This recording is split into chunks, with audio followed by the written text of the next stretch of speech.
Eric Lopez here, joined alongside Megan Willis, catcher of the USSSA Pride, the regular season champions of the NPF 2015. They'll be looking forward to defending their championship in the NPF Championship Series this week in Hoover, Alabama. Megan, first, congratulations. What does it feel to win another regular season, get yourself as the 1 seed now going into the championship series? Well, thank you so much. It's always a great feeling to have. I think every year our team has a little bit of a target on their back, especially being the national champions the past 2 years, and being able to uphold that is just an incredible feeling, especially because for the most part our team, the same core is there, but there's been a few changes, and actually this has been one of our youngest teams to date. So I think it was a little bit more that we had to work through, and luckily, because we do have such an incredible staff, we were able to pull it out. You mentioned the young players, of course, Lauren Chamberlain, Shelby Penley, among them. There's a bit of a turnover going around the league now, though, with young players. I know Graham Hayes wrote about it on ESPN.com. Talk about all these young players. That's got to get players like you excited because, hey, here's the new players that you helped influence, and now it's helping the league get better. Well, that's exactly it.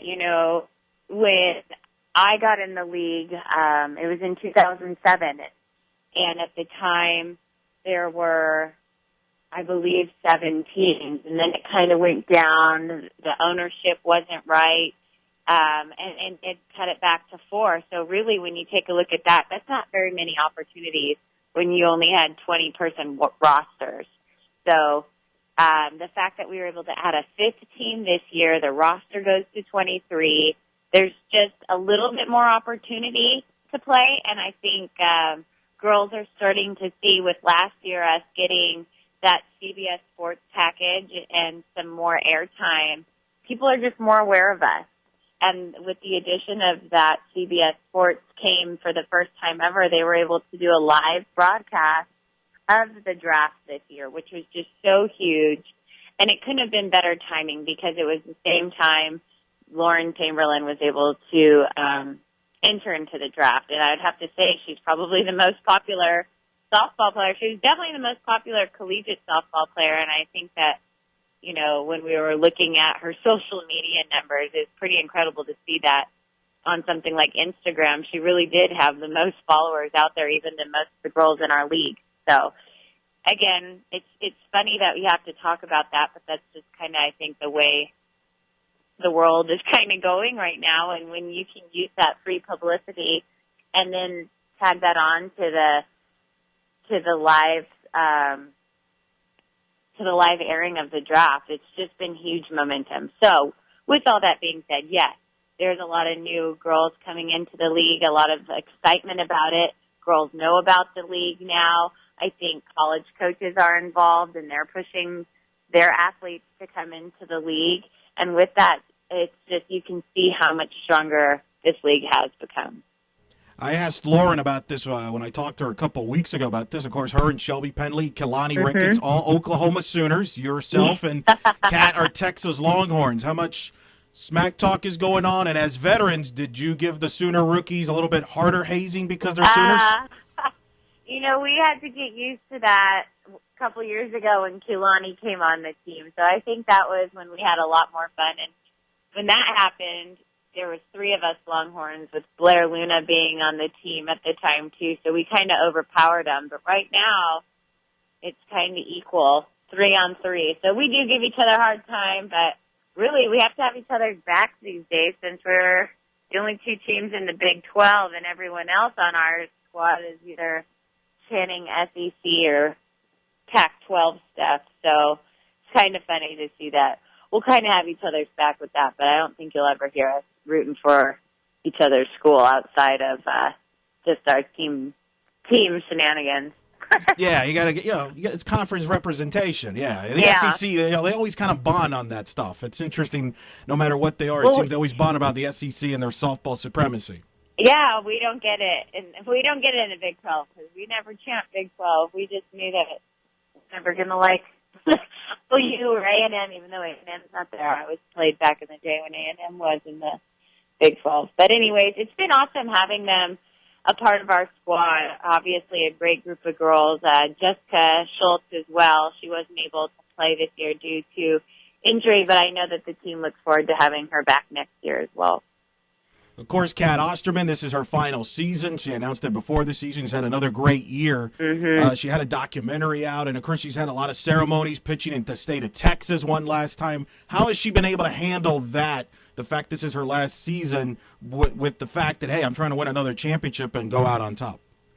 Well, she's no slouch, and she's no stranger to this either. A couple years ago, she thought she was going to retire and had gone through a couple of these type of ceremonies before, and they're fun. It's nice, and you know that you have a lot of people looking at you and watching you, but again, this is something she's used to.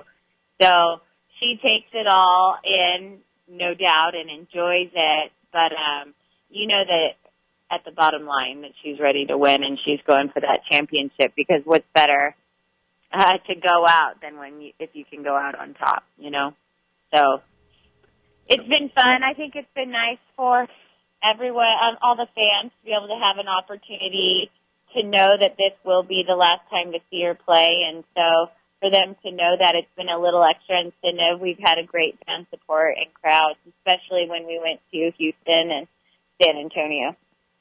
How have you handled it? Because you've caught her pretty much since Texas days. Even in the documentary that they did with Cat Osterman, you were interviewed about it, and you talked about how it didn't at the beginning. It really didn't look like this was going to be something that would work out for years because you two are so different. But how have you handled this? That this is your last year catching her. Yeah, I think before this season, I wasn't sure. I think every year you kind of reassess the situation. I knew that going into this season it would be her last, and I'm just happy for her. I'm happy that she knows that the time is right for her. And with her and her coaching in San Marcos, and she had just moved to San Antonio, she just seems to be in a really good place and ready to let go. And it's not let go of the game because she's still going to be a big part of it, but it is the perfect time. I think with the fifth team getting added on this year and in really, really positive hopes that another couple more will join next year, a couple of us older gals, we'll just say the 30 years and above crew, just joke about with ourselves how much harder that the season becomes when you add more teams. And it's a great thing, but it's something that I think some of these younger girls can handle a little bit better, but in hopes that they see that they can play until they're 30 or 33 years old. But other than that, I think it'll be sad to let go of the game and not have that competition anymore. She's definitely a fierce competitor, but I think we all know that it's the right time for her. So it's more of a happy time than anything. And she has said that she wants to, obviously she's coaching at Texas State. That's part of the reason she wants to focus on that. I know you've been more focused on the broadcasting side. Have you thought about your future as far as how much longer you want to play, or is that something you put on the back burner? I have signed last year a 2-year deal, so I do have another season I could play. But again, it's one of these things. I have to reassess how my body feels at the end of this season. It was quite the season on us with games and travel. But yeah, I think that where I'd like to see my future move is more into that broadcasting side. And with the opportunity I had last year calling all the home Texas games on Longhorn Network and then being able to get a little bit of ESPN time in studio, I think that's something that I can really start maneuvering myself towards and using my experience playing professional softball and playing collegiately and taking that to the broadcasting side, because it's just incredible with the addition of the SEC network, obviously the Longhorn Network, ESPN, ESPNU, Pac-12. There's so much softball on TV. I just don't think there's not a lot of people to help broadcast those. So I think the time is now for that. So if I can get the amount of opportunities I can, then I can see that taking over. And then on the other side, I still would like to be a part of the NPF, but maybe not as a player, maybe more on the managerial side. So we'll see what kind of opens up after this season finishes. Well, the best news there is you're going to be involved one way or the other. And you Oh, mentioned yeah. the broadcasting has exploded. The television ratings are a record. Women's College World Series record ratings beat the college baseball. And you mentioned that creates more television games for the sport, which means more commentators. How did you get into like broadcasting? Was it somebody tossed the idea out to you? How did you get involved? You know, I remember back in the World Series myself, probably as a sophomore or junior, when they're doing our interviews and say one thing, and I remember saying, "Oh, I'm going to be the next Holly Rowe or Aaron Andrews or something." I don't even know that I realized that they were reporters. I just knew that I wanted to, rather than commentators, I just knew that, that would be awesome to work for ESPN. And then little did I know, a couple years after graduating, the Longhorn Network came about, and they're going to need softball analysts, and they really pushed to have Texas, so it kind of fell in my lap. I know that Cat was doing it for a little bit, and then I was, and then Amanda Scarborough, and with Cat getting the D1 coach job, there's just too much conflict there, and then Amanda got asked to be the lead SEC analyst last year, so again, I was the next one in line, and I happily took it. And I worked my way, though. Don't get me wrong. I was, for the past, before this, if I wasn't commentating, I was stage managing, and I was just interning a lot just to make sure that I had a good idea what was going on behind the scenes to give myself the best opportunity once they gave that opportunity to me. And I know you've done studio work, too, during the NCAA tournament and even the season. How do you compare being in the studio analyzing games to being in the booth? Well, in the booth, it's casual. No one's looking at you. Yeah, yes, they do hear you. It's a constant talk, but you're just talking softball. You know what you're watching. I think in the studio it was a little bit overwhelming at first just because it's so much information piled on you. But just like anything, you get used to it, and it's really all about that host, man. If you get the good host, he asks you the great questions. And, again, not like I'm not talking about something I don't know. And maybe 2 years ago is the first time I did it, and it was for the Super Regionals. And I think that I overwhelmed myself trying to prep for 8 teams, whereas this year, with calling all the home games, I just followed college softball all year, so I just felt so much more comfortable. But both of it's so much fun. I love it. I love being able to watch the girls and watch so much softball. And I don't know. I don't even know that you get to call it a job when you're just chatting about something you love. You know what I mean? Yeah, absolutely, I do. I call UCF softball. It's like, okay, show up to the ballpark for free and talk about what's going on for a couple hours. That's not a bad gig if you can keep it. Exactly. It's awesome. And I'm definitely not taking it for granted. It's something that's been a blast, and I just hope to keep getting more opportunities to get better. And it just seems like, like you were saying, with the ratings, I just don't see them taking softball off TV anytime soon. No, it's definitely growing. It's definitely growing more, Megan. And part of it is I think people like the tempo, they like the pace. And it's not like when you were playing, it was pretty much like who's going to knock off Arizona or UCLA every year. So it was kind of predictable back then to a degree. Where now it's more wide open. It's no longer just a West Coast sport like it used to. People were kind of stereotyped it 10 years ago. Right, and let's not forget the amount of home runs that are being hit these days too. It's just an exciting sport to watch. No, it is. There is more offense in the game. I wasn't going to bring that up with you and Cat. I don't think Cat probably – some pitchers don't like that part of the game. But you've been around the college game now as a commentator. How's it changed since you played at Texas to now? I just have to say the talent has spread statewide, or countrywide. It's not like you were saying just over there in the Pac-12 area. It's everywhere. All the way over to Alabama, Florida, obviously with back-to-back titles. Tim Walton just went in there and completely made a huge statement, I think, since he's taken over there. And then when you're even looking at these rosters, they're not just California, Arizona kids. They're coming from everywhere. The other thing that's changed is we were talking about the home runs, but the swing. Whereas, 10, 15 years ago, it was bunt, slap, and the occasional home run. And, there were some really big hitters, but nothing like, I mean, it's almost normal for teams to be, girls to be having 15, 20 home runs. That's just because the swing and the education of the swing has gotten so much better.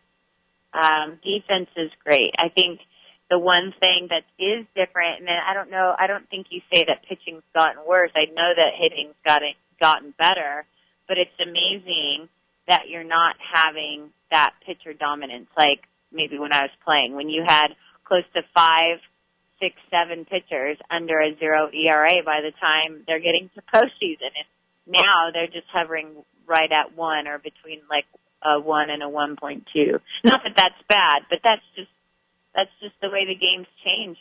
But I think it's for the better. I think it makes people enjoy it. I think people brings more people to the field, that's for sure. I mean, did you get a chance to watch the OU Alabama game? Because that atmosphere was incredible for a super regional game. Well, the facilities, too, have changed, haven't they? I mean, I've been to Alabama. Yeah. And these places now are like tremendous ballparks, and you could have a great experience in packing the house with thousands of fans. Texas itself has a great facility. The facilities, it seems now, more universities, people are putting in money into the programs now. And, you know, people have told me now they feel that women's college softball now is kind of going to surpass women's college basketball maybe as the number one women's sport in college athletics. Yeah, and I can see that happening, and I have to attribute that to the SEC for sure. I think it's a no-brainer. What they've done to those facilities has forced everyone else to start making their facilities that much better. I mean, when you go and see some of these things, they're immaculate. And if you want to compete, because now they're starting to get all the best recruits, if you're going to want to go there, then you, as the athletic department, have to buy into softball and realize that they really do bring in some great television and some great other things for the university.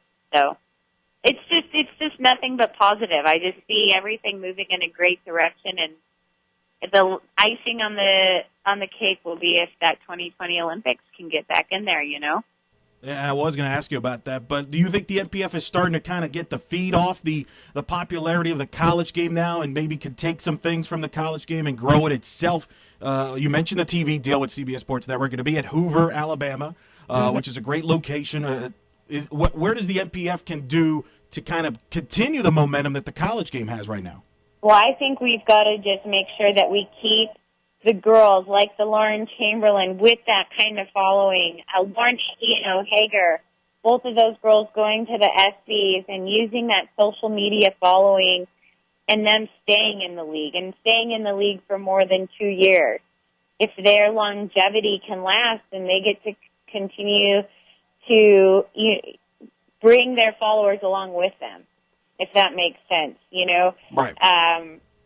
And then that filters down into the popular girls that are still in college, the Sierra Romeros in Michigan, and get them excited to come, that they want to play in the league, and that they can not only just play in the league, but they can survive in the league, that they can make enough money that they don't have to just quit playing ball because they need to get a job. And so I think that's kind of where our next step is how can we make sure that all the teams in the league have a way to pay the players so that they will continue to play past 2-3 years.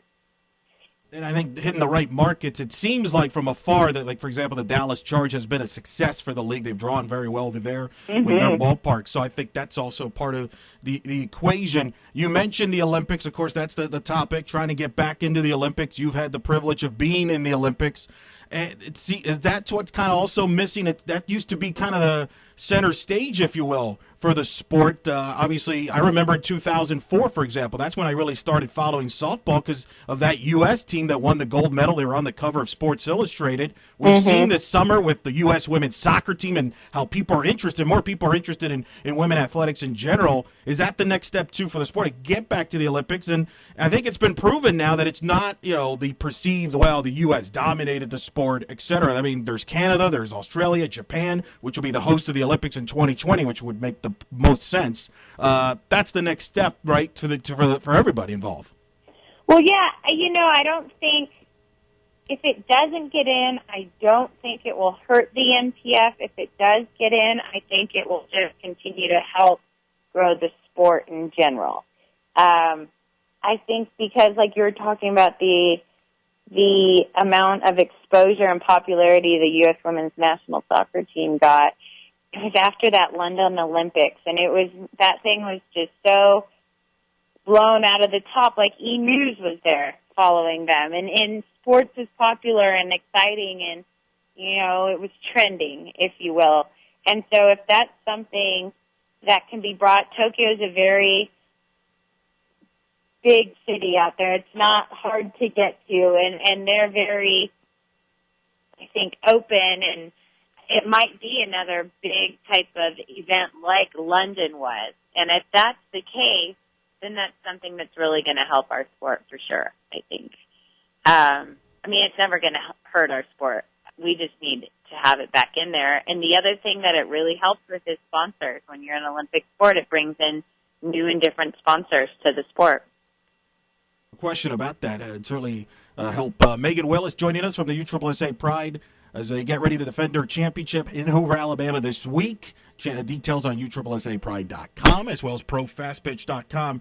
If two quick things. If I put you in charge of softball, whether it be the high school level, the college game, the pro game, on or off the field, if there's one thing you could change and you had the power to do it, what would you do? To change the game? Anything. It could be anything, either on the field, off the field, anything you would or influence if you were in charge. I would move the fences back. I would for sure make the fences start at 220. 220. 220. Is that just you think it's too small? It's just too many home runs? I think that there's some fences that are still at 190 down the lines. I think our sport's too good for that. So I think that at least down the lines, 210, center field 220, 225.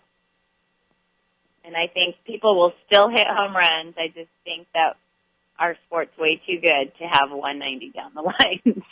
No, that's great. That's an interesting perspective. I haven't thought about it until you brought it up, but you're right. I've been to some complexes where you're wondering, that's a little less than 200. That's so I know what you mean by that, and some teams might try to take advantage from that, especially in certain parks. If the wind's blowing out, you don't need the extra help. So right, and like I know there can be disparity. That's why maybe if you start them at 210, anywhere between 210 and 225. No, that's great. That's a great point. Do you have a favorite game or moment from your career to this point? Oh,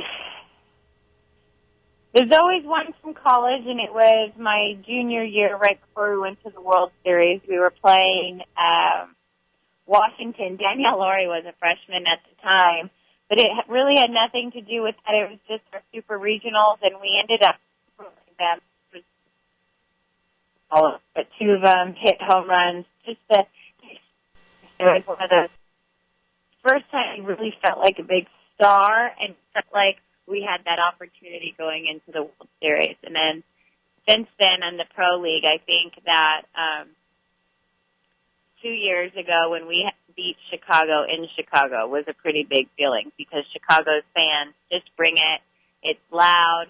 We had actually, I believe, dropped the first game and had to come back and win two, and we did. And so I know that's like very blasé stories, and it's nothing that's an individual. It's always been these enormous team wins that I feel like when you always have your back up against the wall, it's been fun. But I don't know. I think that I'll be able to re-answer that question after this year because there's a good chance this will be the last game of my career as well. So if that's the case, then I can only imagine that will be a game that I'll remember forever. And with that, the last question: what is it going to take this week to get that championship, to be holding that Curls Cup again, and come back as a champion? Or what's going to be the key factors? Taking it one game at a time. I don't want to look too far ahead. We are the number one seed, so we'll end up playing the 4th seed, and at this point looks like to be the Dallas Charge, which that's who we just finished with. So they have seen all of our pitching and have, made really good adjustments against us. So it's going to be about our pitching staff making sure that we go in with a new game plan against them, something they're not prepared for.